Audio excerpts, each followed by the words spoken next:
Hello guys, yes, we have started chapter 5, Principles of Inheritance and Variation, and we are discussing about genetic disorders. Okay, genetic disorders can be classified into two categories, Mendelian disorders and chromosomal disorder. Okay, we are discussing about this now. Yes, most common genetic Mendelian disorders are hemophilia, cystic fibrosis, sickle cell anemia, color blindness, phenylketonuria, thalassemia, etc. From this, hemophilia and color blindness are sex-linked recessive disorder. यानी haemophilia colour blindness disease की जो jeans हैं कैसी है, recessive है और कहां पर है, सेक्स क्रोमोसोम्स के ऊपर प्रेजेंट है. So the genes of haemophilia and colour blindness are recessive and present on sex linked chromosome and the disease cystic fibrosis, sickle cell anemia, phenylketonuria and the thalassemia. These are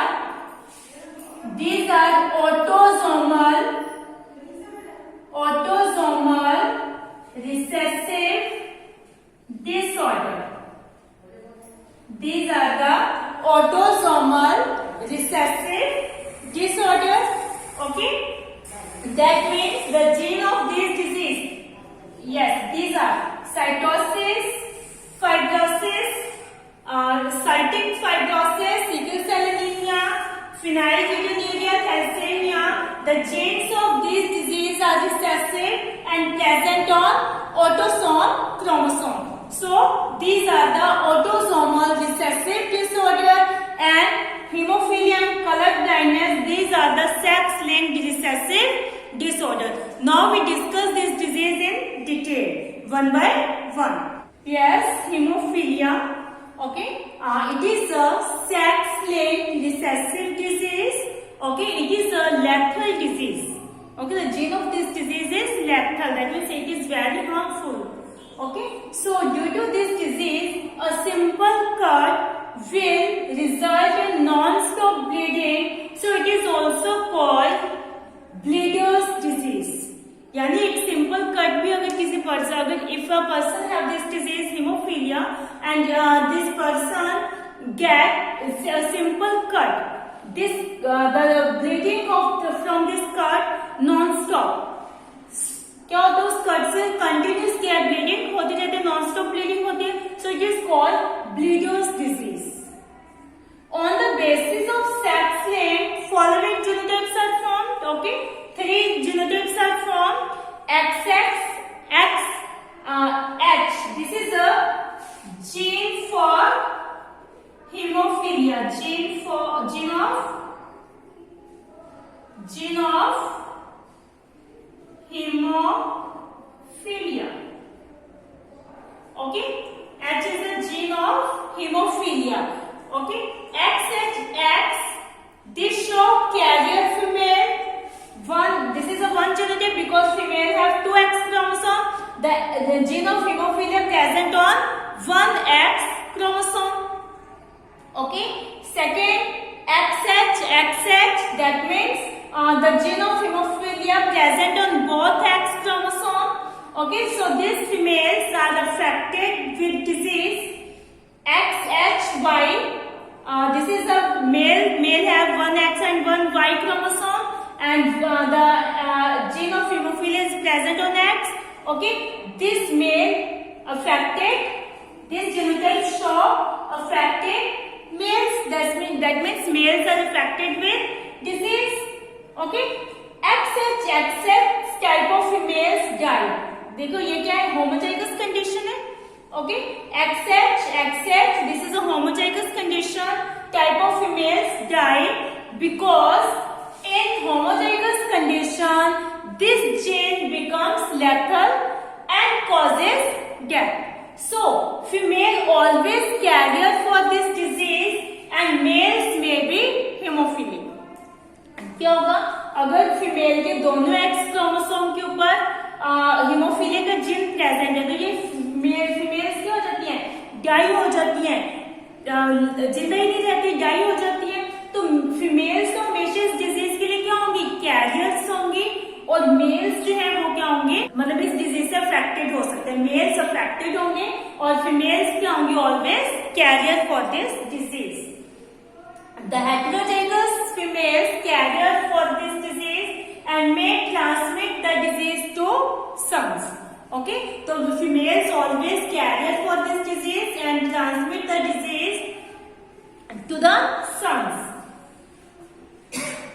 The family pedigree of Queen Victoria shows a number of hemophilic descendants as she was a carrier of the disease.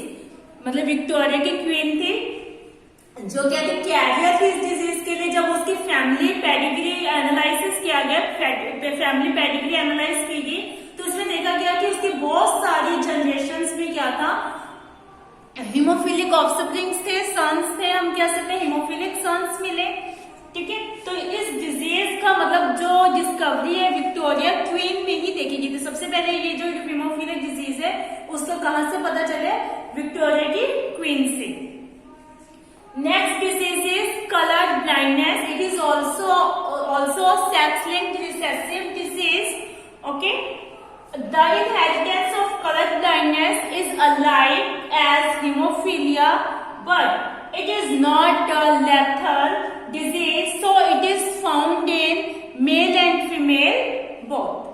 Okay, जैसे hemophilia is a lethal disease, but color blindness is not a lethal disease like hemophilia. So it is found in male and female both. Hemophilia found only in male. Okay, the hemophilia disease found in only males, but color blindness disease found in male and female both. Okay. Next is sickle cell anemia. Okay, it is this is an autosomal recessive disorder. Okay, so normal RBC change to sickle shape. Due to this disease, normal RBC change to sickle shape. यानी normal RBC क्या है, बाइकॉन्केव disc like structure होती है, ठीक है, but due to this disease it becomes sickle shape. This shape it becomes sickle shape.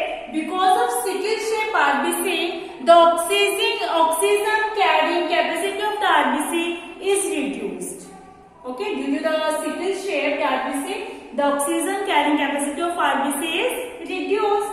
It usually appears in both sexes with equal frequency. मतलब ये जो डिजीज है वो दोनों सेक्सेस में इक्वल फ्रीक्वेंसी से होती है, क्योंकि ये क्या है, autosomal recessive disease, autosome chromosomes के ऊपर इसके जो जीन्स हैं प्रेजेंट होते हैं। The disease is controlled by a single pair of allele HbA and HbS। ये मतलब हीमोग्लोबिन जो है आरबीसी के अंदर जो हीमोग्लोबिन बनता है उसके ऊपर हीमोग्लोबिन क्रोमोसोम जो है उसके ऊपर ये जीन प्रेजेंट होते हैं HbA and HbS। On the basis of these three genotypes are possible. Okay, HbA, HbA. This is a normal person. Normal person have HbA and HbA. यानी हीमोग्लोबिन के ऊपर A जो जीन है normal haemoglobin gene है, and HbA, HbS. This is a S gene. Show sickle gene of hemoglobin, मतलब sickle gene है ये haemoglobin के ऊपर। Okay, this genotype show carrier individual. Okay, HbS show infected individual. That means only homozygous condition show disease. Okay, in heterozygous condition the individuals are carrier for this disease, and in homozygous condition only they show disease. HbS differs from HbA in only one amino acid.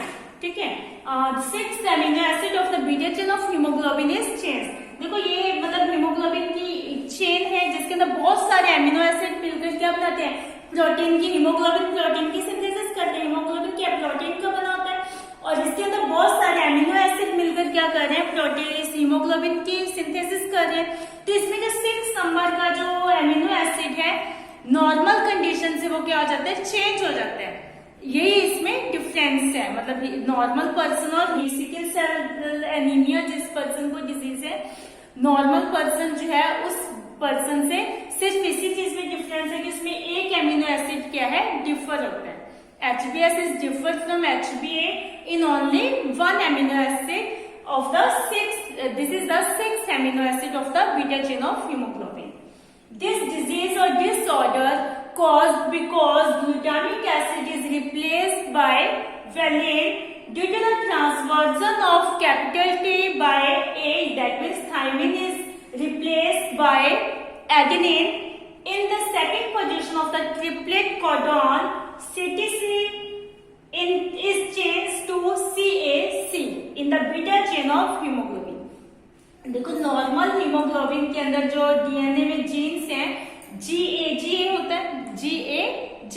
अब DNA में 2 मतलब double stranded DNA है, single strand ये है तो उसके साथ जो बेस पेयरिंग होगी दूसरी तरफ क्या होंगे, CTC हो जाएंगे। ठीक है, सेकंड पोजीशन पे मतलब जो ट्रिपलेट कोडोन है वो क्या है, CTC है नॉर्मल कंडीशन में। लेकिन ये किस क्या मतलब यहाँ पर थायमिन को किसने रिप्लेस कर दिया, एडेनिन ने। तो वहां पर क्या आ गया, CAC, यानी मतलब सिकल सेल एनीमिया वाला जो हीमोग्लोबिन HbS है, हीमोग्लोबिन S जो है इसके अंदर क्या हुआ, CAC बना। अब इससे mRNA की जो सिंथेसिस होगी क्या होगी, GAG। नॉर्मल कंडीशन में तो क्या होना था, GAG। ठीक है, और सिकल सेल एनीमिया डिजीज में क्या बना, GUG। देखो आरएनए के अंदर क्या होता है, एडेनिन के साथ डीएनए में तो थायमिन आता है, एडेनिन के साथ बेस पेयरिंग कौन करता है, थायमिन करते हैं। लेकिन आरएनए के अंदर थायमिन की जगह पर यूरेसिल प्रेजेंट होते हैं, तो यहाँ पर GUG बन गया। ठीक है, बनना तो क्या चाहिए था, GAG।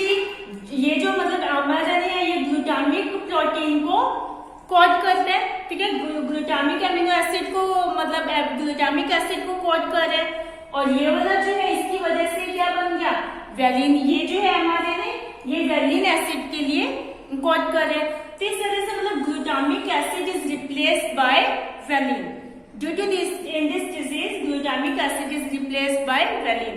ओके, ओनली एक ही मतलब 6 पोजीशन का जो एमिनो एसिड है ना, ओनली वही क्या हो रहा है, चेंज हो रहा है। हीमोग्लोबिन की चेन के बहुत सारे एमिनो एसिड मिलकर 10, 20, 30 बहुत सारे एमिनो एसिड मिलकर क्या कर रहे हैं, हीमोग्लोबिन को कोड कर रहे हैं, हीमोग्लोबिन बना रहे हैं।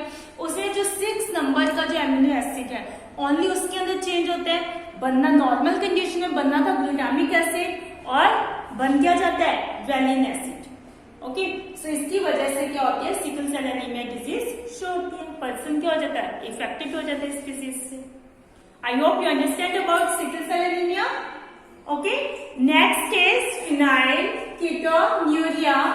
Okay, this is a autosomal recessive disease and resulting in a deficiency of liver enzyme called phenylalanine hydroxylase. Okay, due to this disease, deficiency of liver enzyme take place, and this liver enzyme is known as phenylalanine hydroxylase. Normally, this enzyme convert phenylalanine amino acid into tyrosine. Okay, normally ये enzyme क्या करे, मतलब liver enzyme है, इसकी कमी हो जाती है इस डिजीज की वजह से। लीवर एंजाइम जो है फिनाइलएलानाइन हाइड्रोक्सिलेज क्या लीवर एंजाइम है, इसकी डेफिशिएंसी हो जाती है।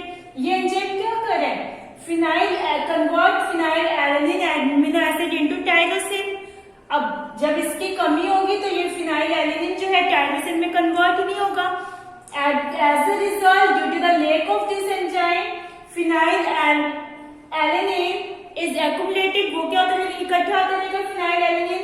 As a result brain damage causing mental retardation. क्या होगा, as a result mental growth stop and a person mentally disturbs. Okay, brain damage हो जाएगा और क्या हो जाएगा, मेंटल रिटार्डेशन, यानी इसकी जो मेंटल ग्रोथ है वो स्टॉप हो जाएगी और वो पर्सन क्या हो जाएगा, mentally disturb. Next is fibrosis. Cystic fibrosis, this is also autosomal recessive disease. This genetic disorder affects the respiratory and gastrointestinal tracts and the sweat glands. ठीक है, मतलब ये रेस्पिरेशन और को इफेक्ट करेगी। ये डिजीज क्या करेगी, रेस्पिरेटरी जो ट्रैक है या गैस्ट्रोइंटेस्टाइनल जो ट्रैक है, डाइजेस्टिव सिस्टम का जो ट्रैक है, और जो हमारे स्वेट ग्लैंड्स हैं उनको इफेक्ट करती है। Fluid in lungs and potential respiratory failure, यानी रेस्पिरेटरी सिस्टम में थोड़ी सी प्रॉब्लम आ जाती है, रेस्पिरेटरी सिस्टम अच्छे से वर्क नहीं करता और लंग्स के अंदर क्या आ जाता है, फ्लूइड फिल हो जाता है। Okay, yes, next is thalassemia. Okay, this is also autosomal recessive disorder.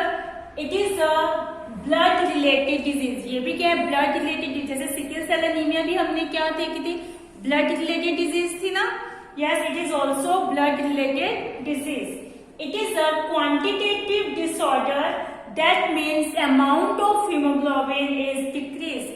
This is a quantitative disorder, that means haemoglobin की जो क्वांटिटी है उसका वो क्या हो जाती है, डिक्रीज हो जाती है। जैसे पहले बहुत लॉन्ग चेन बनी थी हीमोग्लोबिन की और वो चेन क्या होगी, छोटी बन रही है, तो वो मतलब उसकी क्वांटिटी क्या होगी, डिक्रीज होगी, इसकी अमाउंट जो है वो डिक्रीज होगी। देखो हमने सिकल सेल एनीमिया में देखा था कि 6 नंबर का जो एमिनो एसिड है, ग्लूटामिक एसिड है, वो वैलिन के अंदर चेंज हो जाता है, जिसकी वजह से उसकी ऑक्सीजन कैरिंग कैपेसिटी जो है वो रिड्यूस हो जाती है।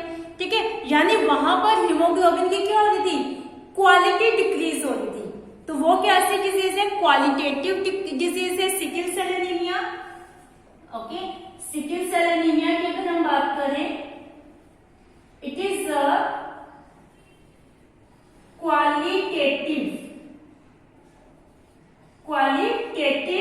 डिसऑर्डर, यानी उसकी क्वालिटी डिक्रीज हो रही है, यानी उसकी क्या हो रही है, क्वालिटी डिक्रीज हो रही है, क्वालिटी कम हो रही है। ठीक है, मतलब ग्लूटामिक एसिड की जगह क्या आ गया, वैलिन एसिड, जिससे उसकी क्वालिटी को क्या कर देंगे, डिक्रीज कर दिया, जिसकी वजह से उसकी जो ऑक्सीजन कैरिंग कैपेसिटी है वो रिड्यूस होगी। ओके, लेकिन जो थैलेसीमिया है, this is a quantitative disorder. इसमें जो हीमोग्लोबिन की लॉन्ग चेन बनी थी वो चेन ही छोटी बनी, इसमें मतलब चेन तो उतनी बनती है, हीमोग्लोबिन की चेन में एमिनो एसिड के अंदर कोई डिलीशन नहीं होता ना, उसकी चेन में तो उसकी चेन तो उतनी लॉन्ग होती है, छोटी नहीं होती है, लेकिन थैलेसीमिया के अंदर वो चेन ही क्या बनती है, छोटी बनती है, जिसकी वजह से हीमोग्लोबिन की जो क्वांटिटी है वो डिक्रीज हो जाती है। आई hope you understand Mendelian's disorder. Okay, today we have discussed Mendelian disorders, hemophilia, color blindness, sickle cell anemia, phenylketonuria, cystic fibrosis and thalassemia. I hope you understand about this disease. Okay, chromosomal disorder we will discuss in our next video. Till that time, keep revise this chapter, watch video carefully, read from book also. Okay, thank you, have a nice day.